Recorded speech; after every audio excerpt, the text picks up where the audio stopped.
everybody, for What's in Store, I'm News 8's Natalie Kucko. We are featuring Rochester's latest locally owned coffee shop serving up Yemeni coffee. I'm really excited about this one. It's Mocha House. Let's take a look inside.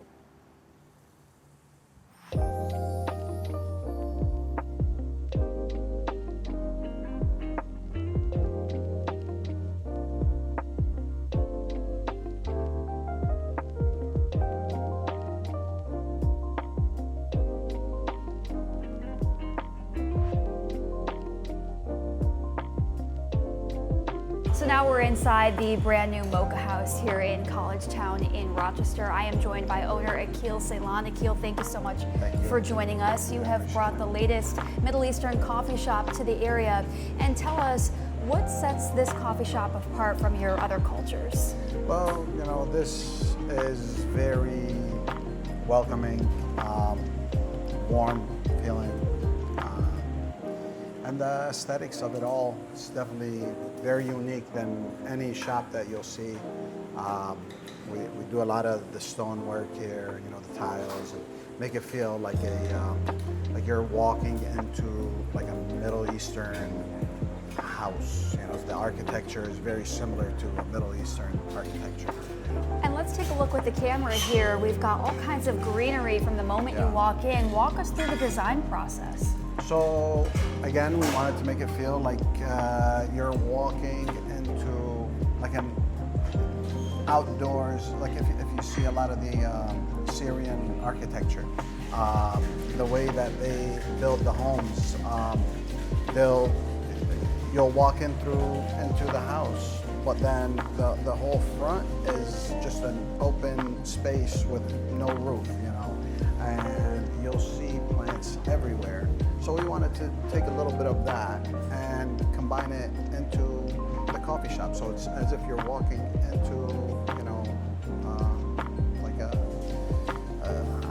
lobby, you know, like with Syrian architecture. Something that feels warm, something that feels like home. You've been in the Rochester area for about 15 years, you said, in business, but this is your first coffee venture. What drew you to coffee? Just one, my mom always made it at home, and you know, I loved it personally. And then when I seen that, how much people are appreciating the quality of the coffee, you know, I figured, you know what, might as well, you know, bring it to the community. Yeah, let's take a little bit of a walk here. We see the baristas in action. And this beautiful dessert case. You've got so many different options. Walk us through the highlights and how you go to choose the selection. Well, a lot of this, there's American pastries, you know, your regular everyday pastries, and then you have Middle Eastern pastries. You'll have even the milk cakes, very popular,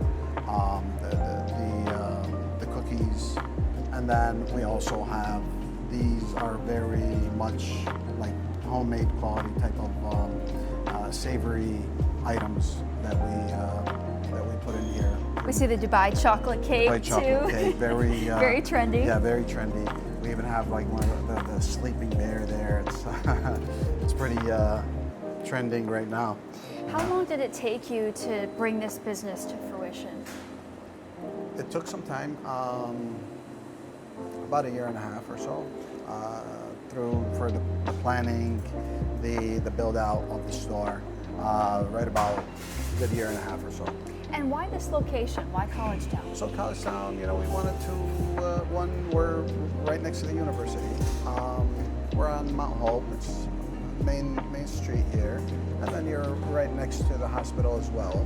So and you're still in the city.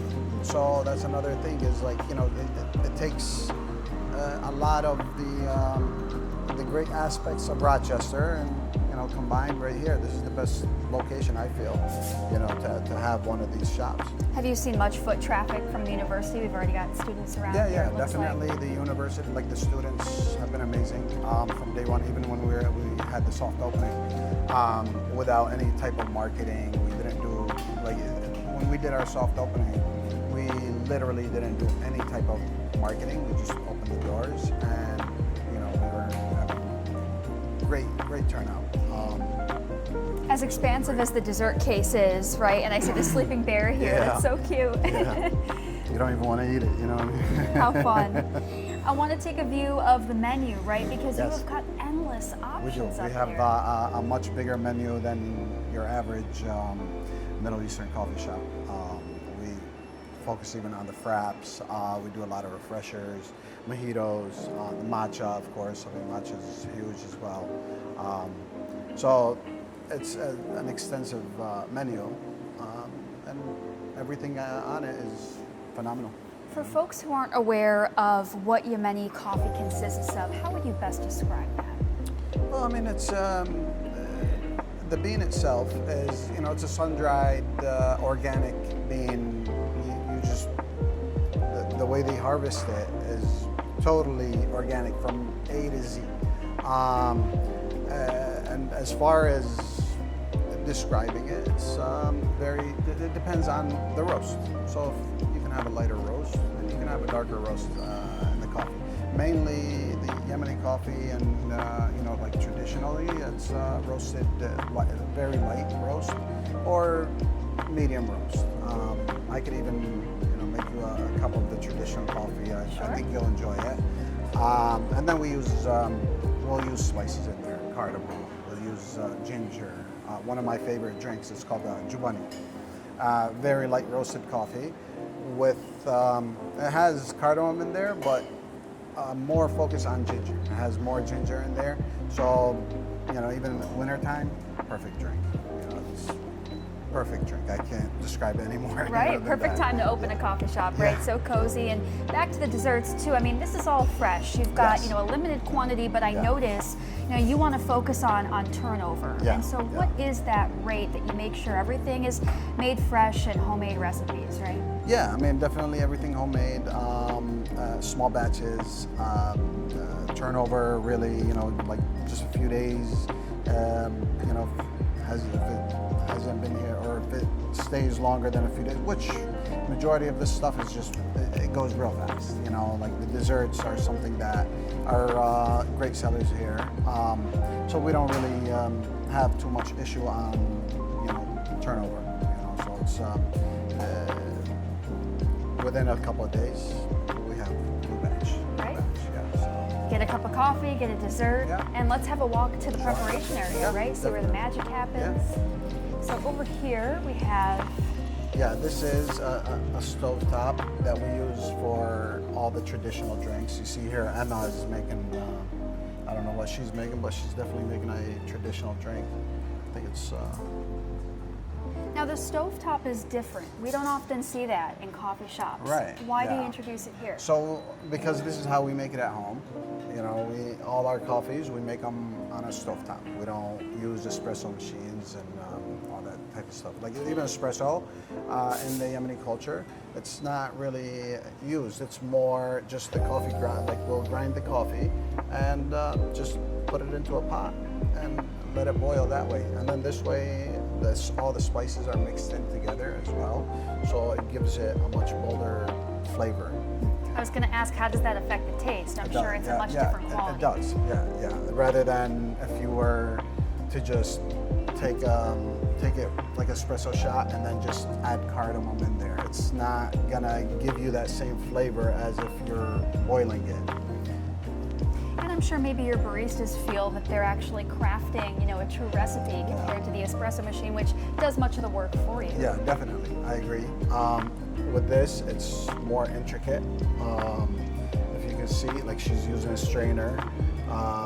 So every drink we hand make it. You know, we don't have big dispensers that we just dispense the coffee. No, and it doesn't take long. I mean, the whole process, you've seen her, should maybe a minute for that process, and it's done. You know? So it's quick too. Very quick, Time efficient. very quick, time efficient. Sometimes we'll just use bigger containers to make a bigger batch. If, say, we actually sell pots, that's another thing that we'll do. Like you can come in and get a pot of coffee, like a group of you comes in, we'll make you a whole pot and serve it to you at the table. And with those, we just use a bigger container and make it just like that, same process, just in a bigger container. I want to ask you as we walk over to the prep area here, you know, this is a full-length bar. Yeah. What's the need for this open space design? Well, the flow. You know, we had, like everything that we did, we definitely put a thought into it. From even where the rinsers are, for where each trash can is, you know, everything is served for efficiency. You know, so we built it, and that's why you'll see it being so long, is for that reason. You know, this way, so we have each, you know, for the fraps, we have a station. We have a cold station or a fresher station. We have for the desserts, the espresso station. So every spot has, you know, it's all already, you know, predetermined before we even did the build out. Compartmentalized. Yes. Take a look at that presentation. You've got the mugs there. This It is just a looks so bee-bite. clean and fresh. You guys definitely want to try that. That's a Yemeni pastry. And So what is that type of pastry right so there? that pastry, it's dough that we would put cream cheese in there, and you see black seed on top, and then we drizzle it with honey. So it's amazing. And then each one of them is like a little, it's like a honeycomb, you know. So each one is just like a little ball that is all put together into a big dish, and that's how it's cooked. One of the Yemeni favorites. It definitely is, and customer favorite. You know what I mean? Like that's one of our top sellers. We go through, I don't know how many pans that we do, but I think 5, 6 of them that we do per day on a regular day. On the weekends, probably go through 10. Forget about it. They Yeah, go quick, yeah, right? They go really fast. Yeah. You've got a variety here. Why was it so important to you to bring recipes you grew up with into your own business? And I wanted to share that with you know, with the community. You know, I'm proud of, you know, my heritage, proud of my culture, and you know, it's the Yemeni culture is not known at all. You know, this way we can bring our culture to light. You know. Now, the Rochester area has seen a surge in Middle Eastern coffee shops, namely Yemeni. Why do you think that is? Just the quality of the coffee. Our quality is amazing, you know.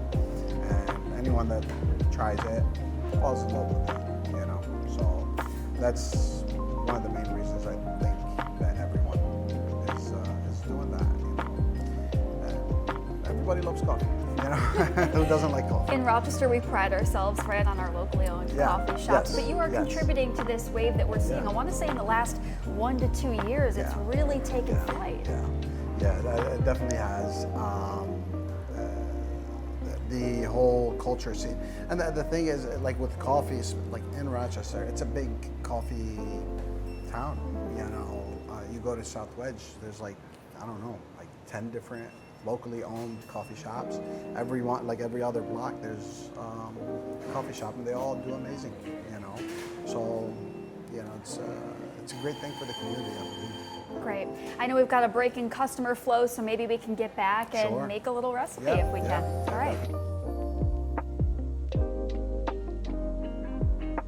All right, so we are back behind the scenes and taking a look at how everything is put together here. As we touched on in the first part of the interview, Akil, your coffees are primarily made on stovetop, and that sets you Yes. apart from the American culture that we're used to seeing. Yes.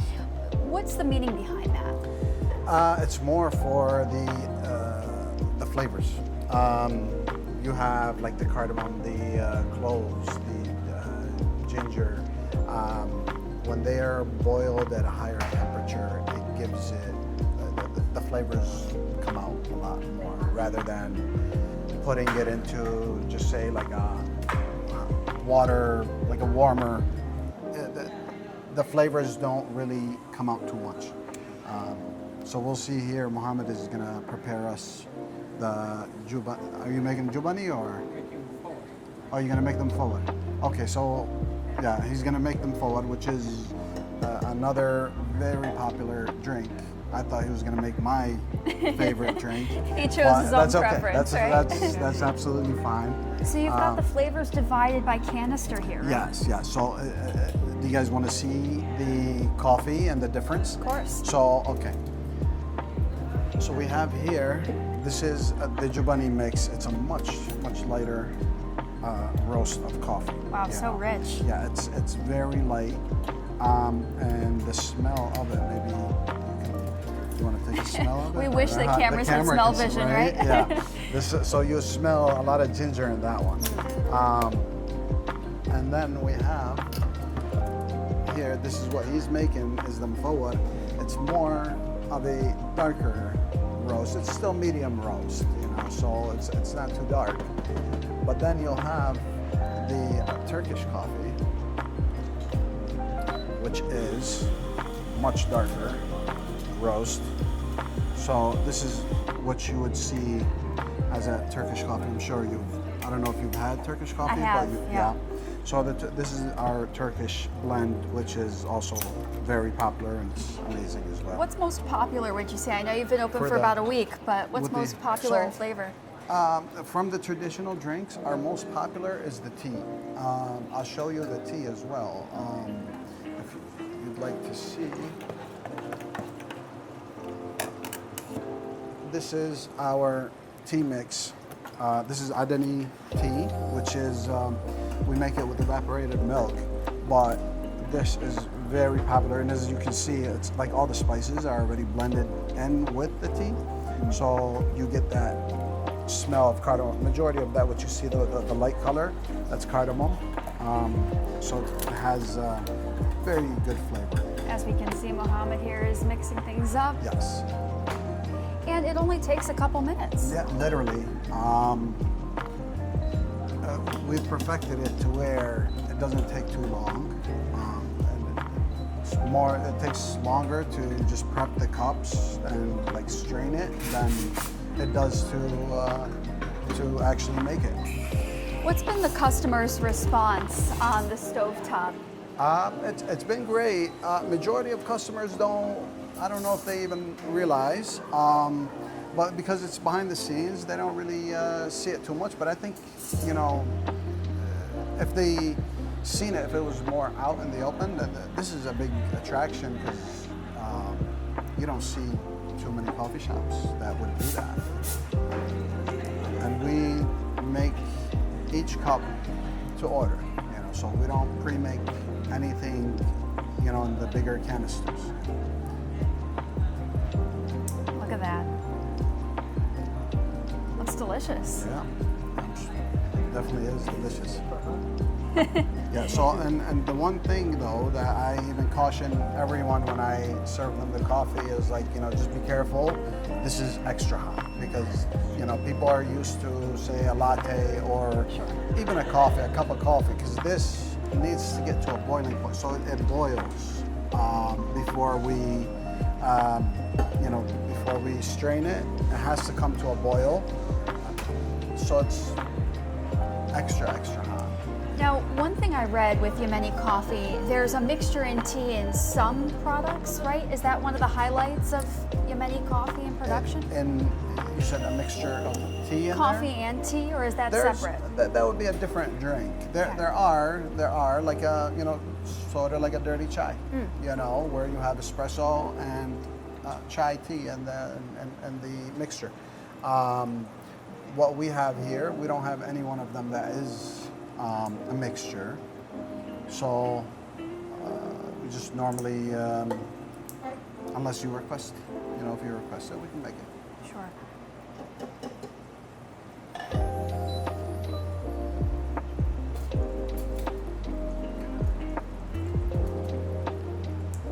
These mixtures, not something you're going to find at your traditional big box Right. coffee shop. Yeah. No. We and some of the stuff, like some of the bags, we do sell in store. Like our Adani mix, we do sell it in 1 pound bags. We sell in Fawad, which is another very popular one, already pre-mixed, so you can even make it at home. You can buy it and just. I don't know if it's going to turn out the same, but The hours of your shop, you're open late night, Yes. and there's a reason for that. Tell us. So in the Middle Eastern culture, and even you see like in European culture, coffee is past just that 2, 3, 4 o'clock mark. You know, people drink coffee into the night, and we do that here. And that's another thing that local coffee shops, other local coffee shops don't do is they don't open up too late. We do. We open up. Right now, we're opening until 10 during the week, and then on the weekends we're open until 11. But we have a great demand for opening later. It's just the logistics of it all. Even late night closing up the store. The employees are here a lot longer than after closing. They still have to break down every single machine. They have to do all the cleaning. So you're talking about another half hour, 45 minutes. So just the logistics of it all. Well, we definitely will be opening up later in the near future. And this area, perfect location. You're caught between the hospital, you've got the universities, those late hours matching up real nice. Yeah. So open 7 days a week? 7 days a week. 7 days a week, Monday through Thursday? From 7 to 10, and Friday, Saturday, Sunday through Thursday from 7 to 10, and Friday and Saturday until 11. Awesome. Akil, thank you so much. We appreciate the tour. Appreciate Welcome it. to the Yeah, Rochester thank you so area. much. Mocha House, be sure to check them out for what's in store. I'm Natalie Kucko. Thanks for joining us. We'll see you next time around.